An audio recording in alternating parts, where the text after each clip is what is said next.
Mesdames, Mesdemoiselles, Messieurs, chers frères et sœurs, bonjour. Bienvenue sur la vidéo de Madame Rossi.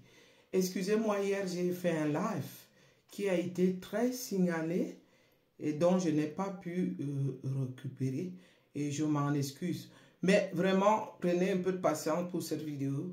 Je vais vous faire écouter le message d'Ibrahim Traoré qui a fait une rencontre avec les citoyens de son pays. Et je voulais dire par là que si nous avions, imaginez-vous un président comme Ibrahim Traoré, j'apprendrais moi à me mettre au garde-vous tous les matins pour lui donner un café. Parce qu'au moins, c'est un président qui se soucie des problèmes de son peuple et qui veut le bien-être de son pays. Vous allez l'écouter là, il réclame les lenteurs administratives, il réclame la corruption, il fait même des menaces de licenciement. Chez nous, c'est un pays dont on ne sait pas. Est-ce qu'on parle de licenciement? Chacun fait ce qu'il veut. D'abord, le président lui-même, Paul Biya lui-même, il est depuis 42 ans au pouvoir. Celui de l'Assemblée, là, depuis près de 50 ans. Les fonctionnaires font ce qu'ils veulent. Personne ne ressent vraiment cette volonté d'un pouvoir qui veut le bien-être de son peuple. Alors avant tout, je vous fais écouter ce message. Et surtout, avant de vous le faire écouter, parce que ça concerne les fanatiques de Paul Biya qui sont tout le temps en train de l'idolâtrer, les mêmes qui sont incapables de se soucier du voisin qui meurt assassiné, ou des enfants ou des femmes qui sont brûlés vifs à Garbou. Ces citoyens-là qui sont en train d'idolâtrer Paul Biya sont incapables de se prononcer sur le sort de ces pauvres Camerounais qui sont sacrifiés rien que pour le plaisir, pour que Paul Biya se maintienne au pouvoir et qu'il puisse régner. Mais vous allez voir que les mêmes Camerounais vont l'idolâtrer, vont vouloir son honneur, vont nous accuser de lui manquer du respect, alors que sa femme, qui porte une perruque de 50 cm là, qui est en train de l'humilier, qui veut qu'il perdure au pouvoir, qui est prête à tout, même jusqu'au sacrifice. Avant tout, écoutons le discours d'Ibrahim Traoré.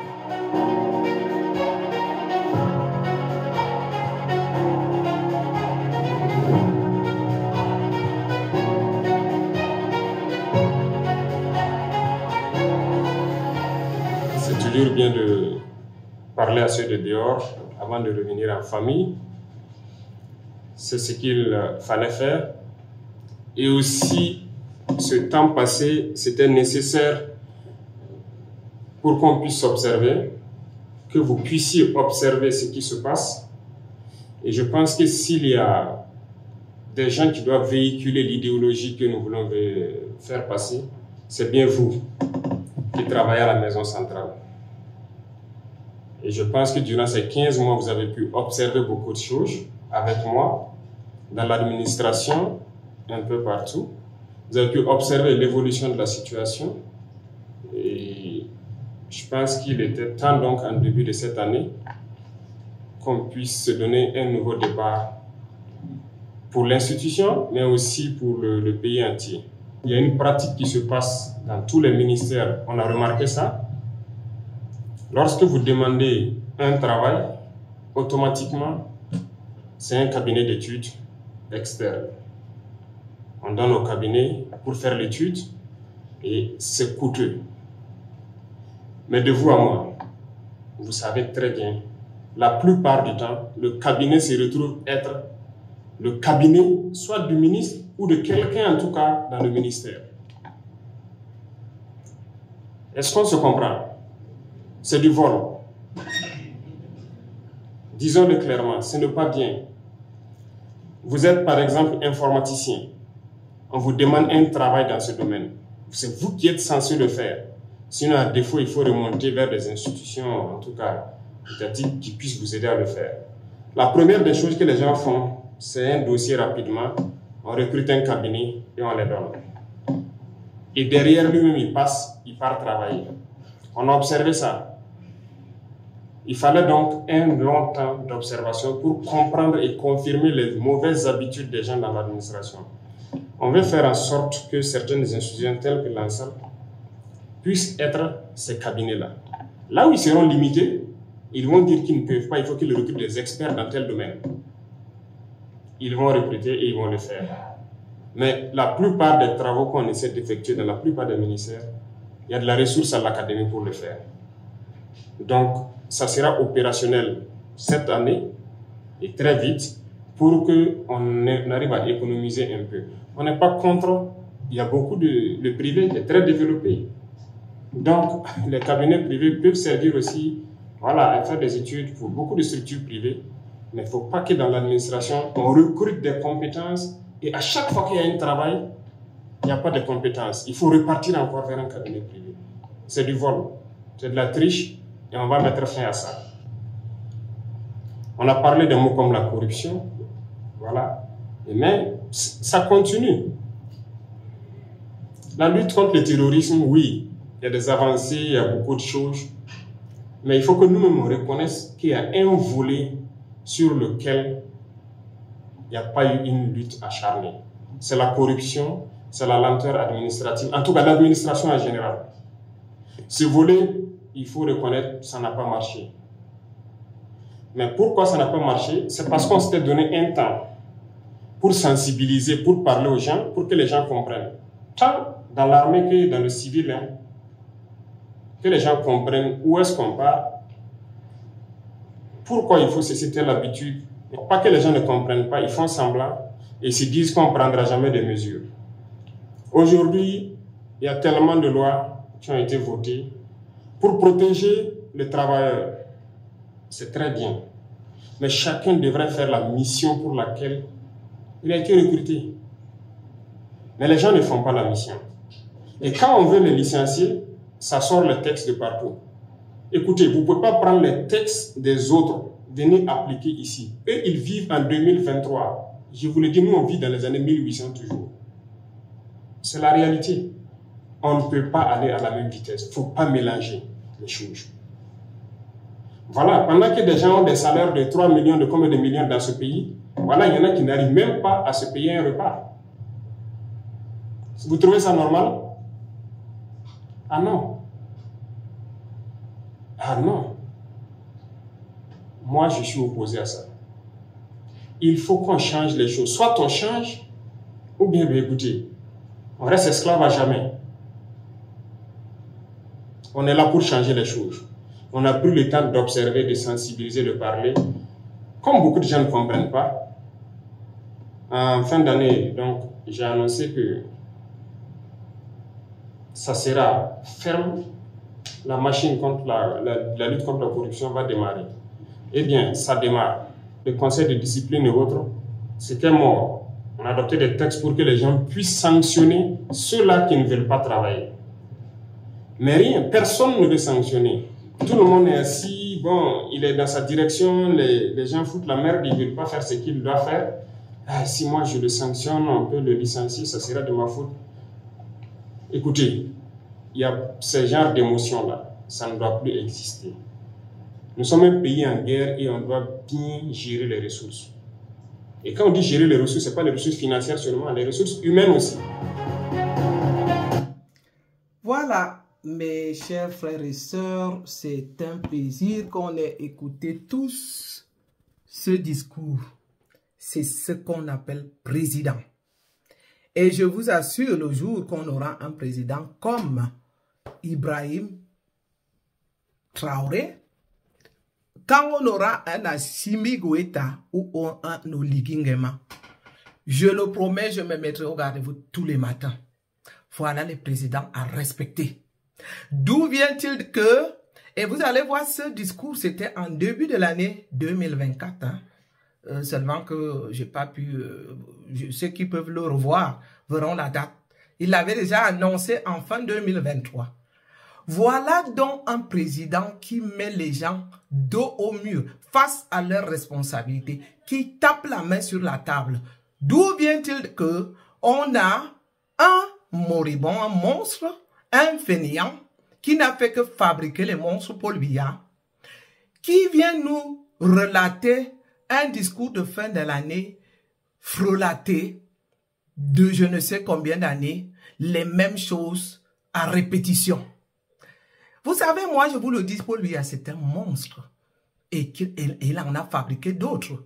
Quand vous vous rendez compte que le service de l'État, un service secret comme le service que ECHO dirigeait, qui est l'équivalent du FBI, au lieu que ce service serve pour prendre les renseignements qui peuvent être un danger pour notre pays, ils se sont servis de ce service et des fonctionnaires et du matériel de l'État pour assassiner les Camerounais. Voilà donc la force du pays. Moi, je suis pas là, vous savez, je suis rentré dans cette lutte. C'était pour le bien, c'est pour le bien-être des Camerounais et parce que je lutte contre l'injustice. Toute injustice qui me frappe à l'œil, je viendrai dénoncer ici. Beaucoup, de toutes les façons, je travaille. Hein.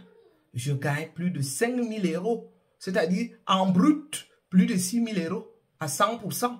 Lorsqu'on a coupé donc tout ce que vous connaissez, les assurances et tout ce que vous savez, je me retrouve à plus de 5. Donc, je ne m'attends à être payé par personne.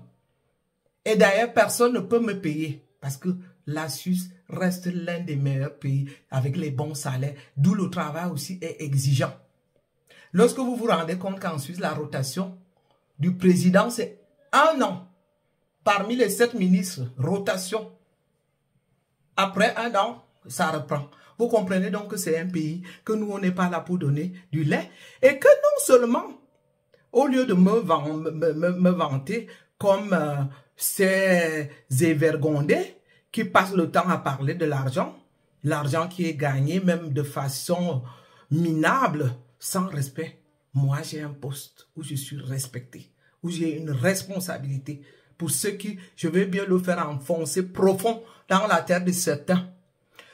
Pour revenir donc à ce que j'étais en train de débattre, c'est que nous avons un pays où les citoyens passent le temps à vouloir qu'on fasse honneur à un vieillard qui a passé le temps à détruire le Cameroun. Un vieillard qui a... Je ne me moque pas de l'âge. Hein. Justement, je parle du vieillard parce qu'il serait temps qu'il démissionne de ses fonctions. L'âge aurait pu être un atout. L'âge, c'est quelque chose de naturel. Donc, je ne peux pas m'en moquer puisque nous vieillissons tous. Là n'est pas le sujet. Mais alors, lorsqu'on a affaire donc à quelqu'un qui a détruit tout un pays, à quel moment vous l'avez vu faire un discours comme celui qu'on vient d'entendre Ibrahim Traoré l'a faire, où il a tapé sur la main sur la table. Il nous a raconté les mêmes choses qu'il raconte depuis des années, comment la corruption sera combattue, alors que lui-même et sa femme sont les premiers chefs de détournement. Je vais dire, il a passé le temps à nous parler de comment est-ce que les détournements de fonds publics seront combattus. C'est lui-même et sa femme qui sont en premier pour détourner les fonds des Camerounais. Vous voyez donc que pour moi, ça commence à être de trop. Lorsqu'on voit des Camerounais qui s'élèvent, qui viennent nous dire qu'on manque du respect, on doit avoir le respect envers qui? Vous n'avez jamais, vous ne comprenez pas vous-même que ce type n'a jamais aimé personne. Il s'est contenté de laisser tuer les Camerounais. La guerre du nord-ouest et du sud-ouest qui continue à tuer des milliers de Camerounais, il n'a pas voulu négocier pour cette guerre. Soit disant qu'il allait exterminer les Ambaboy. Voilà la même guerre qui continue. Et la guerre que je dénonce ici, haut et fort. Beaucoup de nos compatriotes évitent de parler de cette guerre qui continue à sévir notre pays et qui nous coûte 1 milliard de francs CFA. J'aime pas parler des chiffres que je ne maîtrise pas parce que lorsque j'ai ces renseignements de Rémi Ngona, je fais confiance parce que lui, il va toujours chercher les renseignements à la source. Voyez-vous donc que pendant que les Camerounais manquent d'eau, pendant que les Camerounais n'ont pas d'électricité, pendant que la vie augmente, la vie devient chère au Cameroun, on paie la guerre en milliards pour détruire, pour exterminer les Camerounais. un pays des fainéants qui n'a jamais pu faire la guerre même avec ses voisins. On a eu des problèmes de Bakassi, nous nous souvenons bien que c'était toujours le professeur Kamto et les autres qui ont été négociés. Un pays qui met les milliards à faire la guerre avec son peuple, à tuer son peuple. Voyez-vous comme je parle là, comme je dénonce là. Leur seul projet donc, c'est de voir comment est-ce qu'ils vont m'arrêter. Parce que le côté de l'armée, l'armée s'arrange à terroriser les activistes, comme ils l'ont fait avec Apollonie Ngona, à terroriser tout le monde qui veut lever la tête pour dénoncer. Et le projet de celui qui est donc en tête du pouvoir, c'est de perdurer au pouvoir, quel que soit, à tous les prix. Hein. Ils se sont mis même déjà même à faire des crimes où ils sacrifient des gens. Vous trouvez ça normal qu'au lieu que les Camerounais s'entraident, qu'ils se soutiennent, qu'on voit les Camerounais allumer leur caméra pour se plaindre du coût de vie qui va augmenter, le carburant va augmenter, ça veut dire que tout va augmenter, les vivres vont augmenter, les hôpitaux, les gens n'ont pas des assurances, les soins médicaux et tout ça. On ne les voit pas se lever, hein, on les voit en train de dire, ah, l'autre qui est Marlène et vous tous, des noms même que j'ai pas envie de citer, j'ai envie je l'ai entendu parler, ah, ça nous fait mal au cœur d'écouter comment est-ce que vous traitez Paul Biya, qui devient comme un pantin, elle a parlé du pouvoir. Qu'est-ce qu'on a à cirer? Qu'est-ce qu'on a à cirer? Qu'est-ce qu'on a à foutre? Moi, je dis bien que celui-là ne mérite aucun honneur.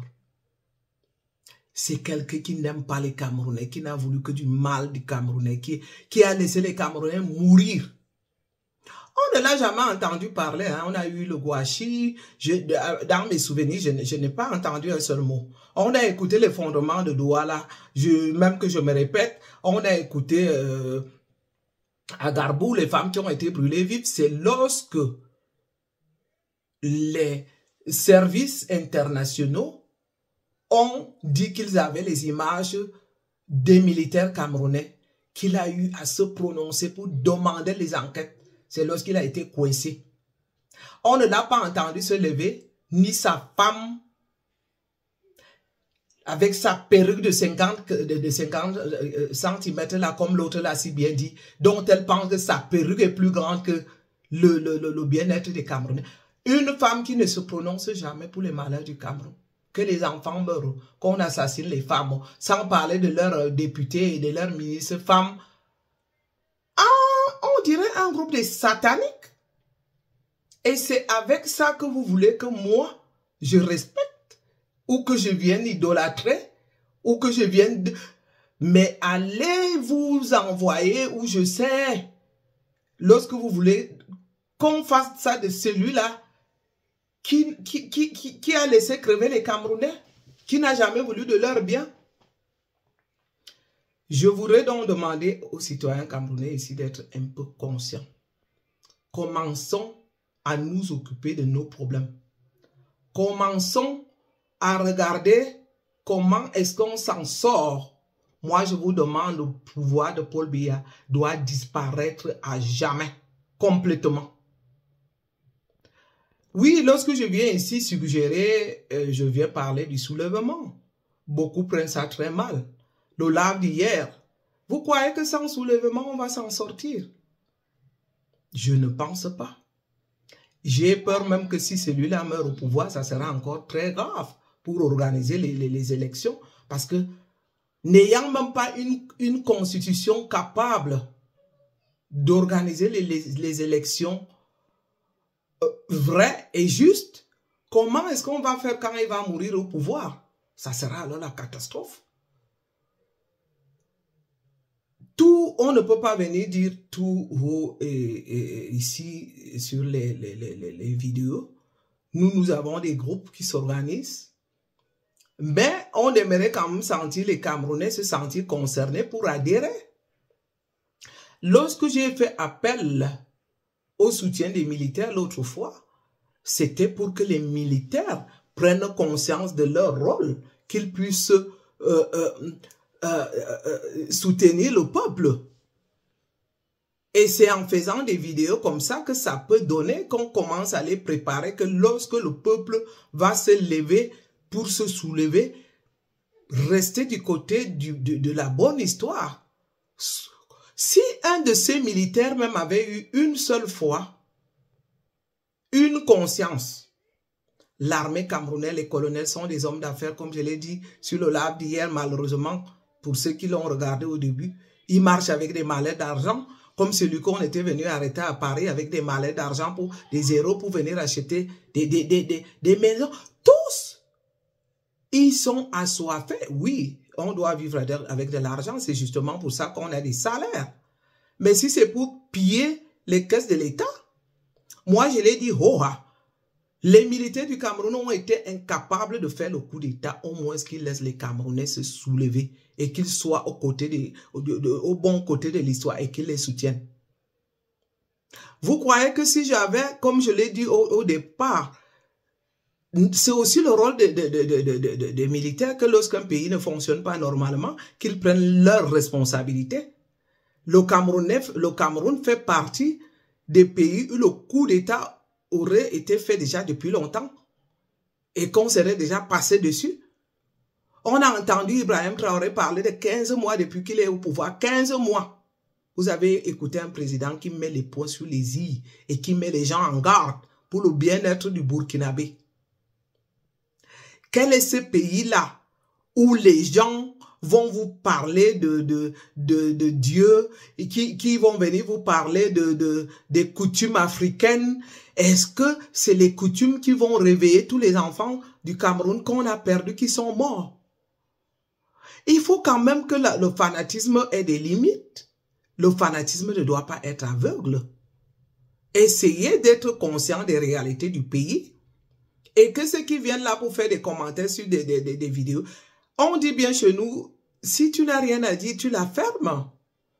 Amenez des choses constructives. J'ai fait un live hier que j'ai voulu dédier aux Camerounais. J'attendais des propositions. Bon, c'est vrai que le live a été beaucoup trop signalé parce que j'ai dit, le monstre, Paul Biya, c'est un monstre qui ne mérite aucun honneur, aucun respect parce qu'il n'aime pas les Camerounais. Et rien que le titre là m'a valu que la vidéo a été signalée toute une soirée. J'ai lancé, elle s'est coupée, j'ai relancé et à la fin, ceux qui étaient, ceux qui auraient voulu suivre le live n'ont pas pu le suivre. Donc, je ne vais pas trop parler. Je voudrais seulement demander à ceux qui sont entre les fanatiques. J'ai écouté cette Marlène Mvutu qui était la fille du pouvoir. Vous voyez donc comment ils sont malins. Hein? Elle vient se plaindre aujourd'hui. Elle vient nous dire qu'elle est en exil. Elle est en exil. Elle a profité du pouvoir. Aujourd'hui, elle est en exil. C'est toujours les mêmes. Et les autres qui sont au pays peuvent mourir. Quant au cas d'Apollonie, on a regardé une occasion où les femmes du Cameroun auraient pu saisir. Je vais dire que la justice aurait pu être assaillie des femmes. Lorsqu'on arrête une valable activiste comme Apollonie, on va nous dire que non, je crois qu'Equinox Télévision avait quand même parlé du renvoi de son affaire. Voilà donc une affaire qui aurait pu être assaillie par les femmes, au moins les femmes. Les gens qui sont incapables de prendre leurs responsabilités. Ils nous disent à nous, venez parler ici. Nous, on est prêts à venir. Hein? C'est justement que parce que vous savez, vous êtes en train de vous ridiculiser vous-même. Transformer. Vous ne voulez pas sortir de l'esclavage. Vous voulez rester esclave toute la vie. Est-ce que ça ne vous fait pas honte de dire que venez parler ici? Vous êtes content qu'on vous maltraite? Vous êtes content qu'on vous malmène? À quel moment vous allez dire stop à cela? Donc lorsque vous nous dites que vous venez parler ici, c'est parce que vous savez qu'ils vont nous arrêter, ils vont nous enfermer et vous êtes fiers de ça. Venez parler ici. Moi, je prendrais le premier avion si j'étais comme au Soudan ou au Mali, où on a vu les militaires, malgré que c'était quand même assez chaud, mais beaucoup se donnaient la volonté de protéger le peuple. Quand vous me donnez cette assurance que je serai protégé, moi je saute dans le premier avion. Hein, et c'est ce que nous voulons, que les Camerounais soient respectés. Il parle de la libre expression. Qu'on nous donne donc cette possibilité de parler librement sans nous procurer les menaces. Il y a des moments où je leur ai toujours dit, moi je bagarrais, hein, je suis une bonne bagarreuse. Que ces femmes militaires-là posent leurs armes à côté et qu'on se prenne un peu corps à corps. On va voir qui va dominer. Qu'ils déposent un peu leurs armes là sur lesquelles ils comptent et leur pouvoir sur lequel. Parce que c'est l'abus de pouvoir ce qu'ils sont en train de faire.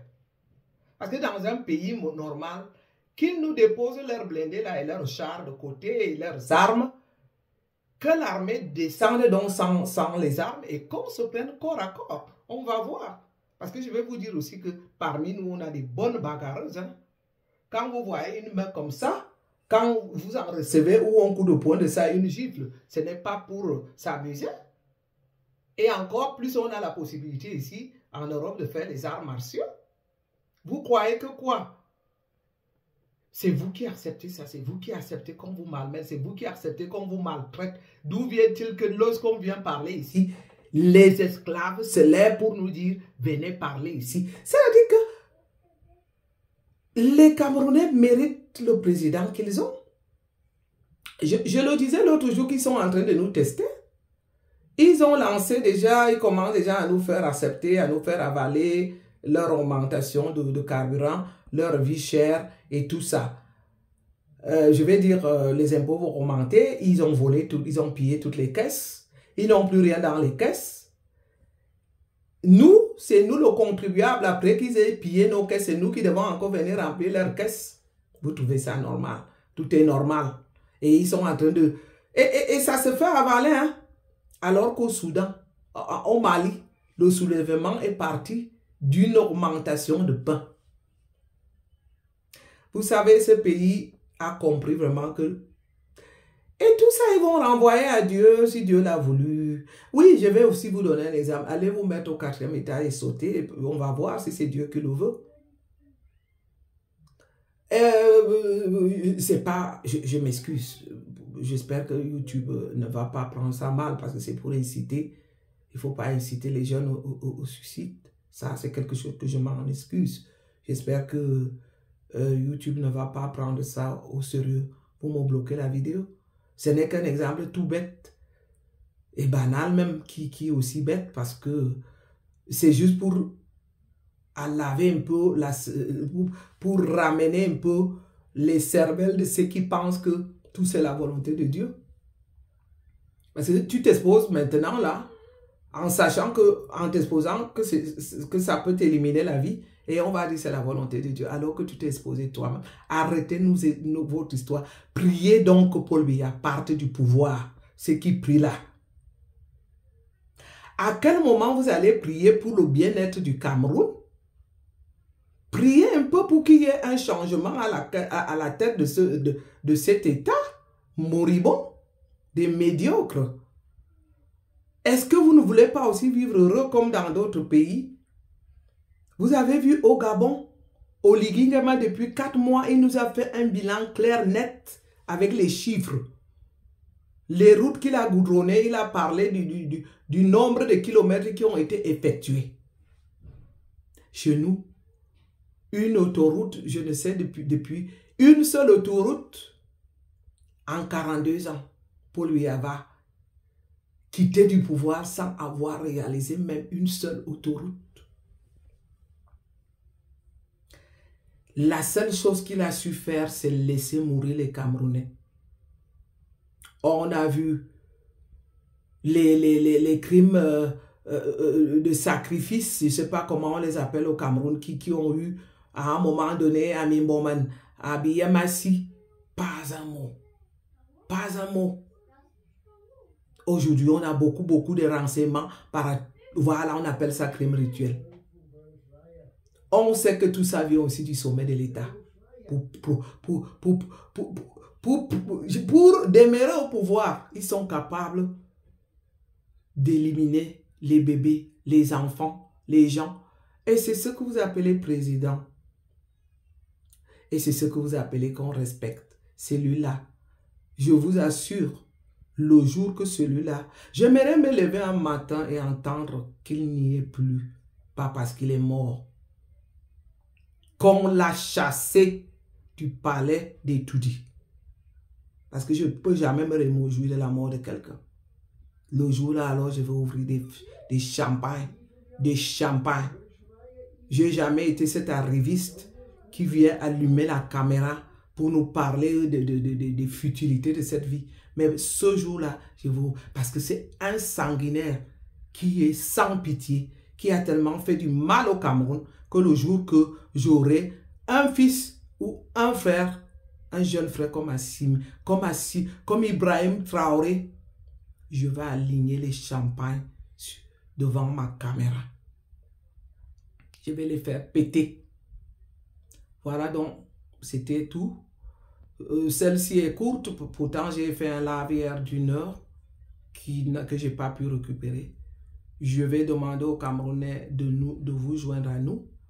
Je vais quand même vous demander, est-ce que vous ne souhaitez pas aussi avoir un pays qui a de l'eau et de l'électricité, qui a au moins les routes, où le respect des individus est pris en compte, où on n'est pas maltraité, torturé.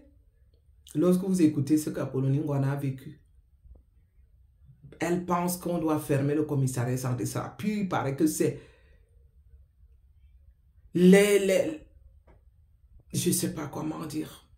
Elle a dit des choses qu'elle a vécues, ça fait mal. La justice même. En 2023. Et vous trouvez ça normal? Et que les gens viennent nous parler du patriarche ici et du respect. Gardez vos respects. Gardez vos pensées. Préoccupez-vous d'abord des malheurs de vos confrères et consoeurs avant de venir ouvrir vos bouches pour parler du respect d'un individu si méchant, si aigri. Donc, c'était tout. Je vais travailler là. Je suis déjà habillé pour aller travailler. Je vais refaire une prochaine vidéo. De toutes les façons, la lutte pour moi, elle continue. Et à très bientôt. Bye bye.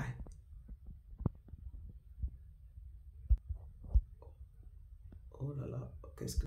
Il faut que j'arrête la vidéo. Alors, à bientôt. Bye bye.